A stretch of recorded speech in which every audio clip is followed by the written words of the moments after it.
Hello, hello. Welcome. Just wanted to pop on and talk with you guys. Relationship building. Welcome. This is Sue. I'm from the great old Midwest called Minnesota, the land of 10,000 lakes, right?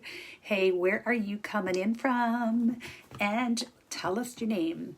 So anyway, hey Janet, welcome, welcome. I thought I was going to just pop on and give some few tips here and talk about relationship building.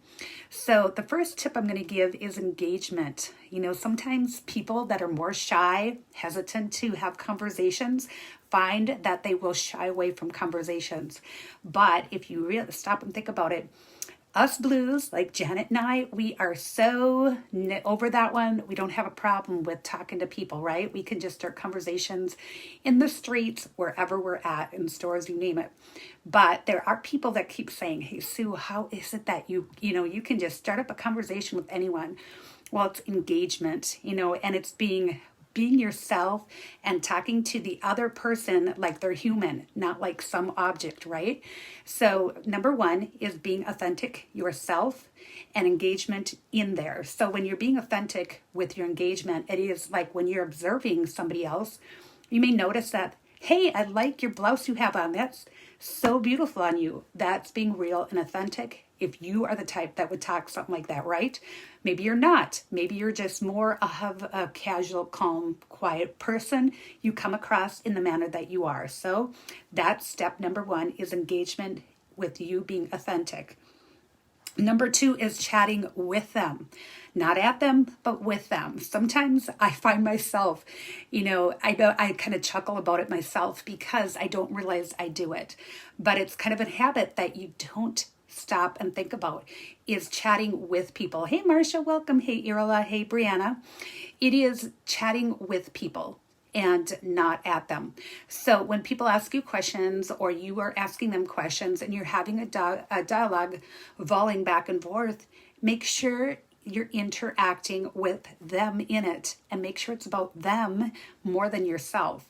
And so that's the number two. Number two is chatting with them, not at them. And the first one was engagement and engagement being your authentic self. Feel free to comment below, you guys, if you find any tips too that you like and that you hear, whatever you have to offer, feel free.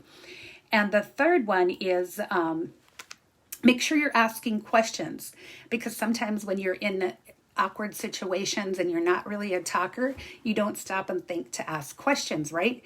We just think, just like frozen in time, basically. Don't know how to talk. I don't know how to, yes, we do. We all know how to interact. Stop thinking about yourself. Start thinking about them. They're feeling just as awkward as you are. So open up the conversation, open up the dialogue about them. And remember the form: family, occupation, recreation, and I forgot the other one. I think marital status or something on that, like whether they have kids, grandkids, married.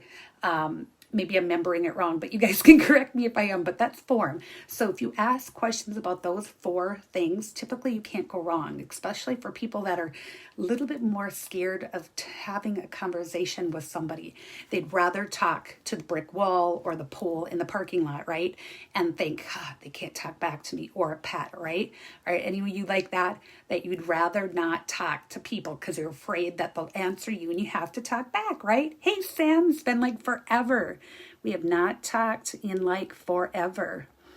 So I hope you're doing well. Hope everything's going well in the South. But yeah, so those three things: engagement, having engagement, taking, time to engage on people's social posts or in conversation of whatever's happening in their life, if they're your friends. Two, chatting with them, not at them, meaning, again, with the engagement and being your authentic self through all of this. And carrying on the conversation, making sure you are involving the other person and not having one-sided conversation. You're asking questions.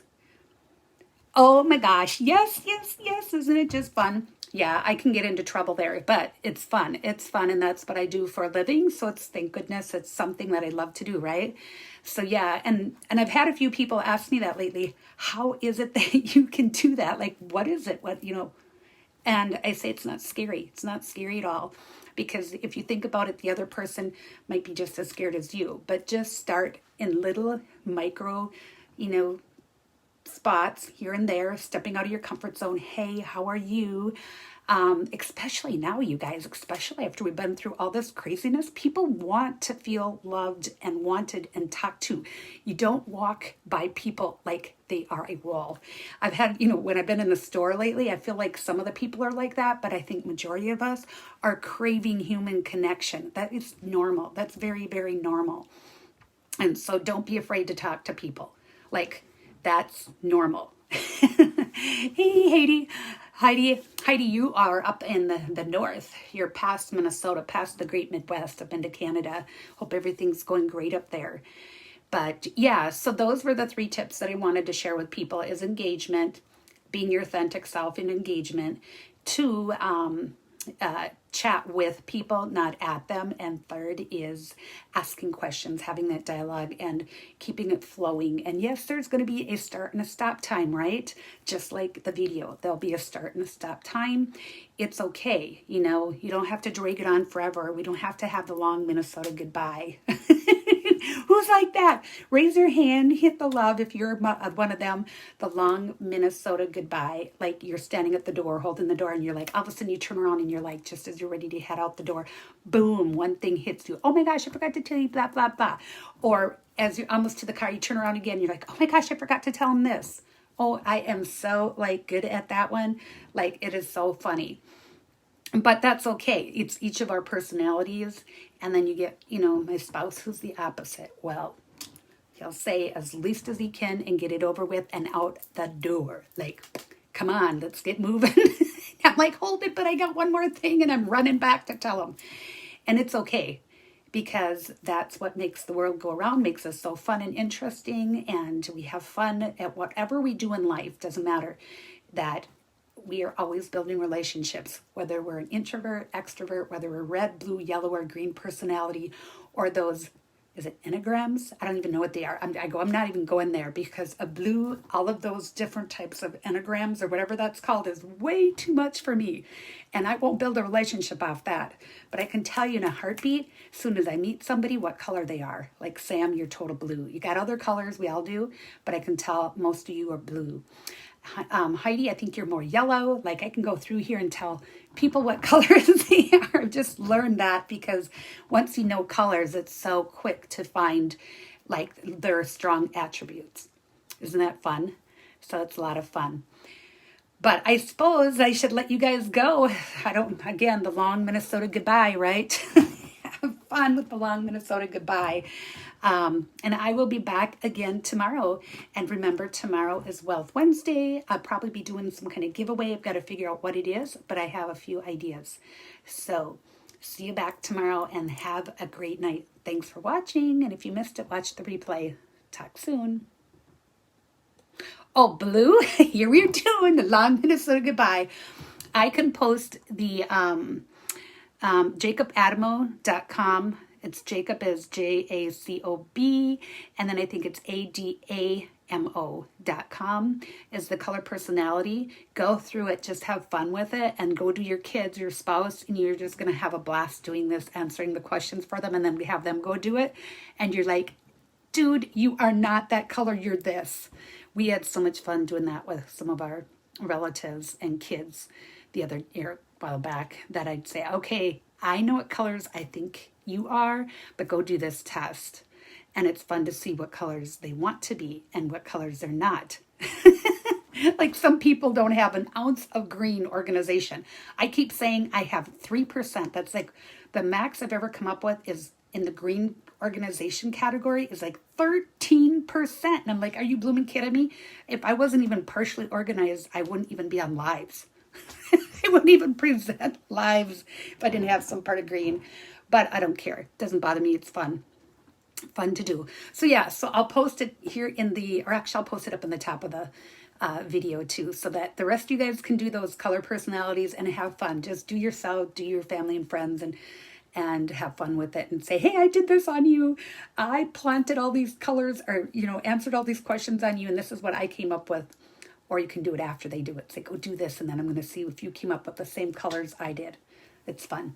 We did that with Darlene. Will remember this one. We did this with her husband, and it was hilarious. It was we were bent over, falling off the couch, laughing.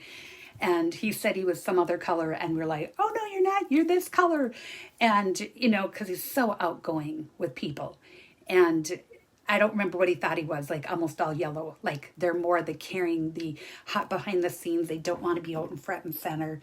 And he has been an actor. So if you're true yellow, you will not be an actor. You will not be an actor. Or you could be an introvert and be on radio or something like that. Yeah, but typically your yellow personalities are not front and center. They don't, I mean, they can be, but they typically are not. They're wanting everything to just go smooth. Everybody wins the trophy. Even if one person only wins it, they figure everybody wins it. It's kind of how yellows are. So, and the reds are swooping it and wanting that, wanting the trophy. And the blues are just having a good old time, whether they win the trophy or not. And then greens are organizing the project for somebody to win the trophy, and they don't care. They just want to organize it. So that's what's so fun about when you do the colors. It's not meant to be mean or anything. It's just meant to have fun and interact and kind of learn more about yourself and those around you. And that's what I found is once I did those color personalities, I was like, okay, I understand where my husband's coming from because he's green and he likes things organized and he likes his time to think things through. And I am just like, dive in, let's go for a ride, let's go right now. And he's like, hold it, where are we going? But that's okay again. It's like, whoa, Betsy, slow down, Sue. But yeah, it's fun. Yep, it's a lot of fun, Samantha. You asked it a fully loaded question on that one. On color personalities. But yeah, we got to have fun on those. So, hey, Deb, been a while. Let me know. Hey, by the way, Muscle Rub's back in stock if you didn't notice. And Calm is back in tomorrow. So, love that one. You guys got to try it out. But see you tomorrow. Well, Wednesday's going to be back tomorrow with some kind of giveaway. I've got to figure it out. Just wait for tomorrow, you guys, and tag your friends tomorrow. So, have a good night. I know, aren't I just a hoot? A Minnesota hoot. A Minnesota night owl, that's a hoot. Okay, bye. Seriously, bye.